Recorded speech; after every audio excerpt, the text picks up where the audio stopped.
आम share holders को ठगा जा रहा है दोबारा।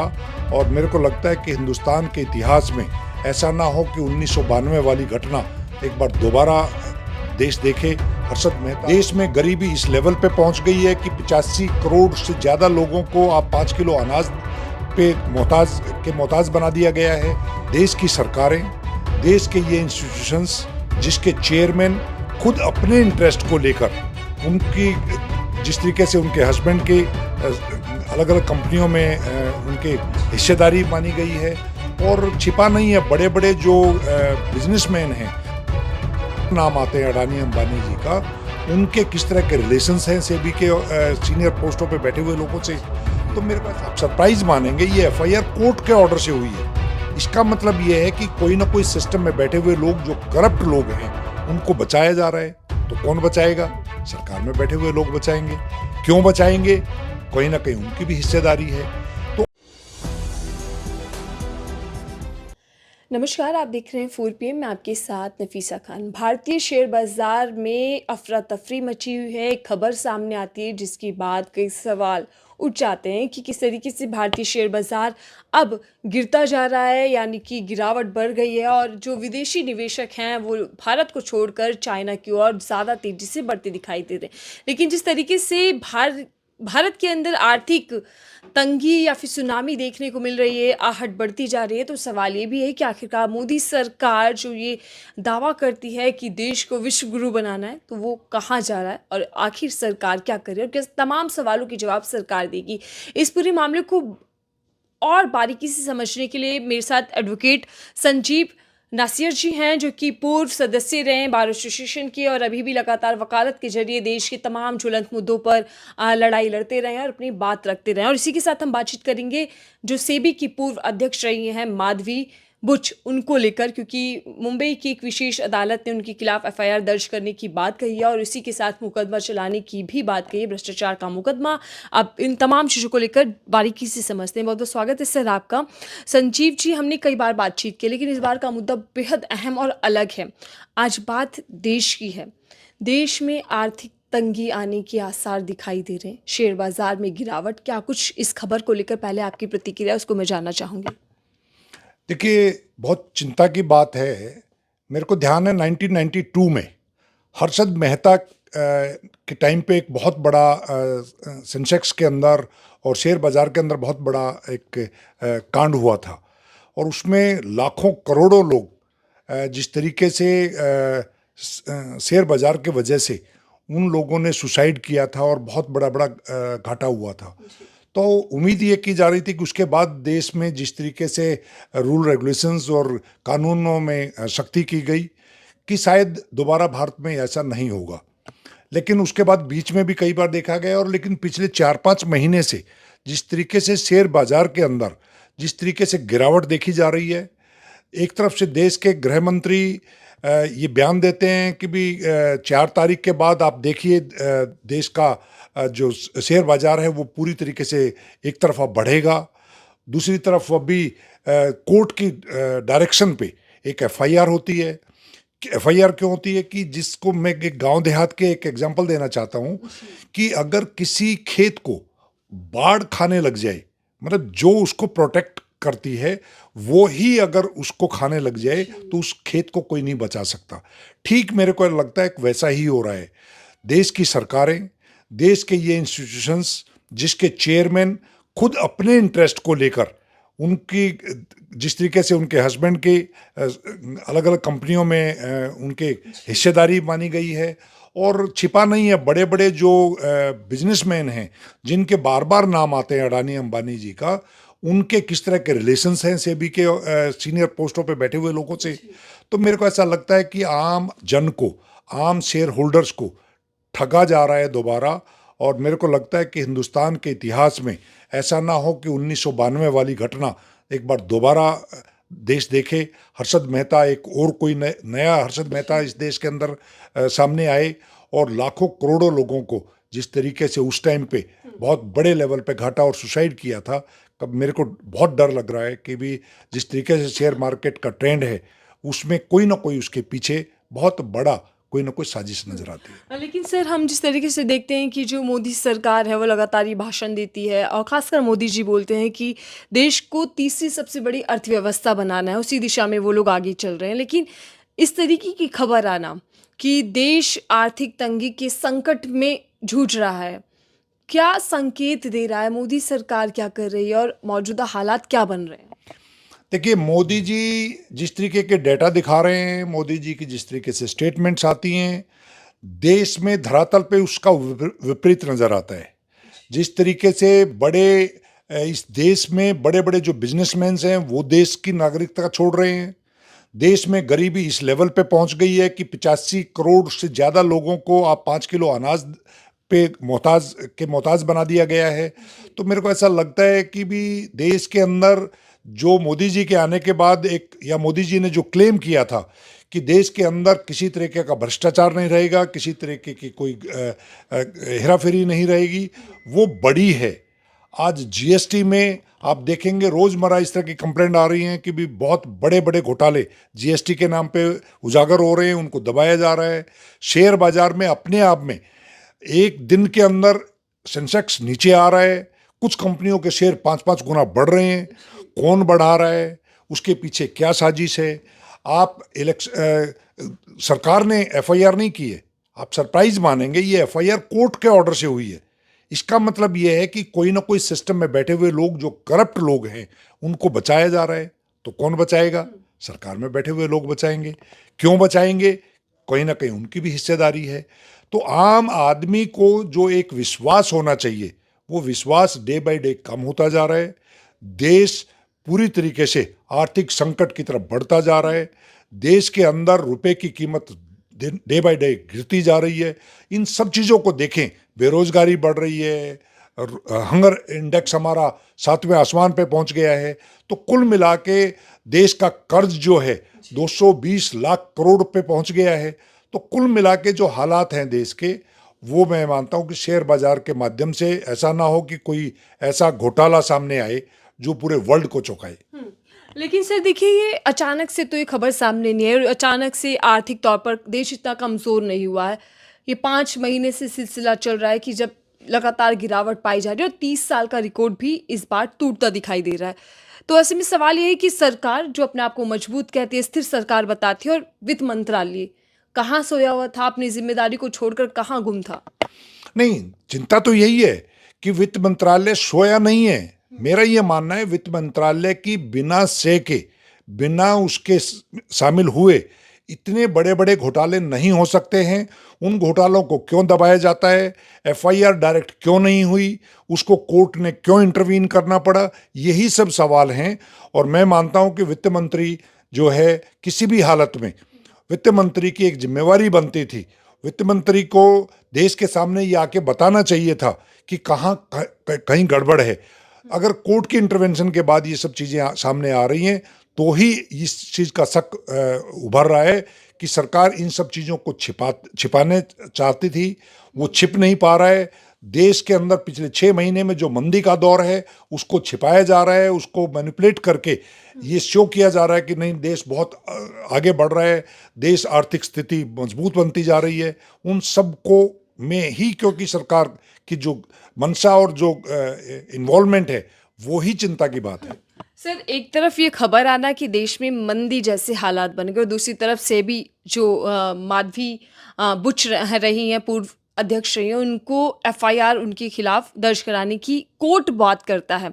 दोनों ही बातें क्या खबरें एक दूसरे से तालमेल करती हैं? कोई आपस में तालमेल दिखाई दे रहा है? देखिए, अडानी जी के बारे में अमेरिका से लेके पता नहीं कितने देशों में भ्रष्टाचार से जुड़ी हुई उनके बारे में खबर आती है। देश के प्रधानमंत्री ने जिस तरीके से उनका बचाव बाहर किया और जिस तरीके से यहाँ पर सेबी चीफ और अडानी जी के संबंधों के बारे में बार बार देश के सामने खबरें आई, लेकिन उसको किसने बचाया? सरकार में बैठे हुए लोगों ने। क्यों बचाया? क्योंकि वो जो भ्रष्टाचार है वो भ्रष्टाचार उजागर ना हो, उसको दबाने के वजह से ये मंदी का दौर बढ़ता जा रहा है और आज नहीं तो कल सच्चाई सामने आएगी। लेकिन मेरे को ये डर लगता है कि वो सच्चाई जब तक सामने आएगी, जब तक देश और गर्त में चला जाएगा और ये सब चीज़ें जो ऊपर ऊपर से दबाई जा रही हैं इनके दबेंगी नहीं। आम जनता का जो पैसा है वो कहीं ना कहीं अरब खरबपतियों की जेब में जा रहा है और बड़ी तेजी से जाने की उम्मीद भी लग रही है। अर्थशास्त्री सर इसके पीछे कई सारी वजह बता रहे हैं जो कारण इसके पीछे रहे हैं, लेकिन एक और चर्चा में ट्रम्प का नाम सबसे ज़्यादा आ रहा है। क्या ये पूरा मामला ट्रम्प का खेला हुआ खेल माना जाए? क्योंकि जैसे वो टैरिफ लगाने की बात करते हैं, जैसे वो आंखें में आंखें डालकर मोदी जी के सामने कई चीज़ों को लेकर आगे चिताते हैं, तो क्या उन्हीं का खेल है ये?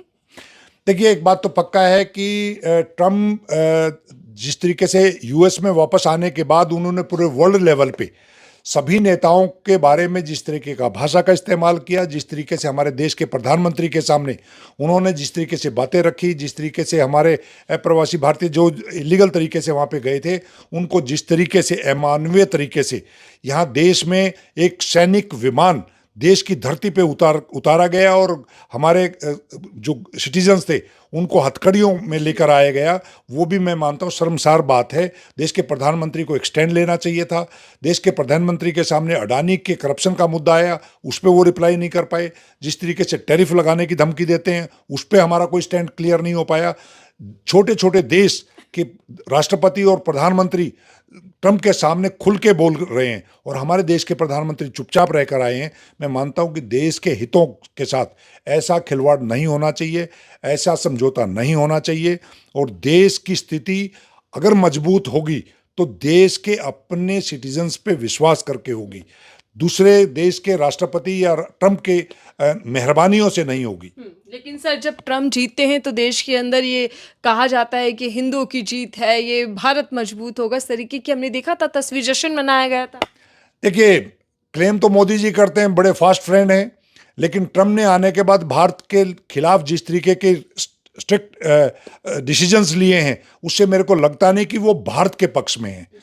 तो कुल मिला के ट्रम्प भारत के पक्ष में नहीं है। अगर मोदी जी के पक्ष में है तो मोदी जी, इसका मतलब भारत की जो इंटरेस्ट है, जो भारत का हित है, उसकी रक्षा उनको पहले करनी चाहिए, ट्रम्प की चिंता बाद में करनी चाहिए। 90 लाख करोड़ देश का पैसा डूबता दिखाई दे रहा है, जो विदेशी निवेशक हैं वो भारत को छोड़कर भागते जा रहे हैं। इसका जिम्मेदार किसको माना जाएगा? और जो कमज़ोर तबके के लोग हैं, जो मिडिल क्लास के लोग हैं, उन पर एक तरीके से एक कमर तोड़ वाली मार पड़ रही है। इसका जिम्मेदार मोदी सरकार क्या सीधे तौर पर दिखाई दे रही है? नहीं, ये तो स्वाभाविक है। अगर पिछले 11 साल से मोदी जी पे विश्वास करके देश के प्रधानमंत्री के रूप में उनको सेवा करने का मौका देश की जनता ने दिया है, तो आज देश के हालात अगर खराब हो रहे हैं और 90 लाख करोड़ के घाटे में देश जाने वाला है, इतना बड़ा इन्वेस्टमेंट अगर फॉरेन इन्वेस्टमेंट निकल गया देश से, और तो देश की स्थिति क्या होगी? तो सीधे सीधे मोदी जी जिम्मेवार होंगे, मोदी जी की सरकार जिम्मेवार होगी। लेकिन मोदी सरकार तो विश्व गुरु बनाने की बात करती है, भारत को फिर से वही सोने की चिड़िया वाला दिशा में ले जाने के लिए प्रयास कर रही है, ये दावे किए जाते हैं। देखिए, ये तो हर सिटीजन चाहता है कि देश विश्व गुरु बने, लेकिन विश्व गुरु सिर्फ बातों से नहीं बनेगा, किसी दूसरे के कंधे पे नहीं बनेगा, वो हमारे अपनी मजबूती से बनेगा। एजुकेशन पे काम होना चाहिए, अच्छे हेल्थ सिस्टम डेवलप करने चाहिए, उन पे काम ना होकर, और देश में भ्रष्टाचार अगर कहीं पर है उस पे लगाम और कार्रवाई होनी चाहिए। हमारे यहाँ पे कार्रवाई अगर आपने देखा होगा, सरकार लेवल पे कार्रवाई होती है तो विरोधियों के खिलाफ होती है, करप्शन के खिलाफ कार्रवाई नहीं होती है। करप्शन के खिलाफ तो इक्का दुक्का अगर कोई कार्रवाई होती है तो कोर्ट से कार्रवाई होती है। जब तक देश की सरकार सीधे सीधे कार्रवाई नहीं करेगी, हमने अभी महाकुंभ में देखा कितनी बड़ी त्रासदी हुई, उसके बारे में आज तक ये नहीं पता है कि कितने लोगों की वहाँ पे मौत हुई, उसके बारे में डेटा छिपाया गया। जिस तरीके से रेलवे स्टेशन के अंदर, रेल के अंदर जिस तरीके के हादसे हुए उसको दबा दिया गया, कोई रिस्पॉन्सिबिलिटी आज तक फिक्स नहीं हुई, ना महाकुंभ की रिस्पॉन्सिबिलिटी फिक्स हुई, ना रेलवे स्टेशन पे जो वारदात हुई उसके बारे में कोई रिस्पॉन्सिबिलिटी। तो ये इतनी रिस्पॉन्सिबल सरकार देश को अगर चला रही है और देश में अगर कुछ गड़बड़ हो रही है तो स्वाभाविक तौर पे मैं तो ये मानता हूं कि देश विश्व गुरु बनना चाहिए, लेकिन विश्व गुरु इस तरीके से नहीं बन पाएगा कि आप देश के डेटा छिपाएं, देश की गरीबी को छिपाएं, देश के गरीबों को जिस तरीके से गरीबी में धकेला जा रहा है। 85 करोड़ रुपए, ये 85 करोड़ लोगों को 5 किलो अनाज के बारे में तो खुद मोदी जी कहते हैं। एजुकेशन के बारे में मोदी जी कभी नहीं बोलते, अच्छे हेल्थ सिस्टम के बारे में कभी नहीं बोलते। हायर एजुकेशन के बारे में कभी नहीं बोलते, रिसर्च के बारे में कभी नहीं बोलते। जब तक इन चीज़ों पे काम नहीं होगा, जब तक देश विश्व गुरु नहीं बन पाएगा। सर, हम देख रहे हैं कि देश के अंदर बीते कुछ सालों में बहुत तेजी के साथ महंगाई बढ़ रही है, बेरोजगारी बढ़ रही है और अब तंगी जैसे हालात बनते जा रहे हैं। ये सबसे बड़ी विफलता मानी जाए सरकार की, और क्या सरकार इन तमाम चीज़ों के जवाब देगी? नहीं, जवाब तो देखिए, एक चीज तो आप मान के चलें कि जिस तरीके से बेरोजगारी बढ़ रही है, जिस तरीके से आर्थिक तंगी बढ़ रही है, जिस तरीके से देश पे और हर सिटीजन पे कर्ज बढ़ रहा है, एक दिन वो आएगा कि अनरेस्ट आएगा। और हमने वर्ल्ड के बहुत सारे अपने पड़ोसी देश में देखा है, बांग्लादेश का क्या हाल हुआ है, श्रीलंका का क्या हाल हुआ है। तो कुल मिला के अगर आप झूठ के सहारे पे सरकार चलाना चाहते हैं तो वो दिन दूर नहीं है। हमारे देश में तो और चिंता की बात यह है कि आपस में भाईचारा भी तोड़ दिया गया है, धर्म में बांट दिया गया है, जातियों में बांट दिया गया है। तो हम लोगों को तो दोहरी मार होने वाली है कि धर्म और जाति में बटे हुए हैं, ऊपर से आर्थिक तंगी में पहुंच जाएंगे, बेरोजगारी बढ़ रही है। रोजगार का हाल ये हो चुका है कि डबल ग्रेजुएट बच्चा 4th क्लास के लिए अप्लाई करता है, 4th क्लास की जॉब भी नहीं मिल रही है। तो इन सब पे डायरेक्ट रिस्पॉन्सिबिलिटी सरकार की है। और सरकार को 11 साल पहले जब मोदी जी को देश ने विश्वास किया था तो इसीलिए किया था कि उनको लगा था कि यूपीए और कांग्रेस की सरकार प्रॉपर काम नहीं कर पा रही है। हम लोगों को एक नई उम्मीद चाहिए। नई उम्मीद के तौर पे जिस तरीके से मोदी जी को एक्सेप्ट किया था, मोदी जी मैं ये मानता हूँ कि पूरी तरीके से हर फ्रंट पे फेल हुए हैं। ठीक है, वो बार बार चुनाव जीत रहे हैं। चुनाव जीतने का मतलब ये नहीं है कि देश आगे बढ़ रहा है। देश आगे तब बढ़ेगा जब देश आगे बढ़ता हुआ नजर आएगा। देश के अंदर जो अरब खरबपति हैं वो देश की नागरिकता छोड़ रहे हैं। देश का जो गरीब है वो आपको देखा जिस तरीके इलीगल तरीके से दूसरे देशों में भाग के जा रहे हैं। तो ये चिंता की बात है, इस पे मोदी जी को काम करना चाहिए। सर, मैं आखिरी सवाल आपसे कर रही हूँ। जिस तरीके से मुंबई कोर्ट एक्शन लेती दिखाई दे रही है और एफआईआर करती दिखाई दे रही है, क्या अगर जांच पड़ताल होगी तो क्या फिर अडानी और मोदी के जो सवालों पे, रिश्तों पर सवाल उठते रहे वो भी खुलासा होगा? कोई बड़ा खुलासा भ्रष्टाचार जैसे मामलों में हमें देखने को मिलने वाला है? देखिए, सेबी चीफ और सेबी चीफ के हस्बैंड के जिस तरीके के संबंध इन बड़े बड़े नामों से हैं, इन पे अगर ईमानदारी से कार्रवाई हो, इन्वेस्टिगेशन हो तो 100% डायरेक्ट संबंध जुड़ेंगे और डायरेक्ट रिस्पॉन्सिबिलिटी फिक्स होगी। मोदी अडानी हमेशा संसद और सड़क दोनों पर सुनाई देते हैं कि मोदी अडानी भाई भाई हैं, मलाई खा गए। तो क्या उनके रिश्तों को लेकर भी कुछ बड़ा देखने को मिल जाएगा? क्योंकि मोदी जी मुंह नहीं खोलते, चाहे विदेश में सवाल पूछ लें या देश में पूछ लें। नहीं, मुंह नहीं खोलने से ही तो शक पैदा होता है। लेकिन लगता यह है कि भी देश की एजेंसीज इतनी इंडिपेंडेंट नहीं है कि जो देश के अंदर माहौल है, इस माहौल में कोई एजेंसी इतनी हिम्मत करेगी कि इसके माध्यम से उनके जो संबंध हैं उनको उजागर करेगी। लेकिन आज नहीं तो कल ये सच्चाई देश से छिपेगी नहीं। देश के अंदर बहुत बड़े बड़े यूपीए सरकार को देश भूल जाएंगे। इतने बड़े बड़े घोटाले, जीएसटी घोटाला, सेबी घोटाला, ये सब देश के सामने, क्योंकि इन्हीं की वजह से देश घाटे में जा रहा है। इन बड़े बड़े अरब खरबपतियों के संबंध जो पॉलिटिशियन से हैं, जो सिस्टम के अंदर इन लोगों ने अपनी दखल बना के जिस तरीके से आम आदमी के पैसे को अपने पास हड़प लिया गया है, इसी वजह से देश का हालात ऐसे बनते जा रहे हैं। जी, धन्यवाद सर, हमसे बातचीत करने के लिए, हमें बारीकी से समझाने के लिए और समय देने के लिए।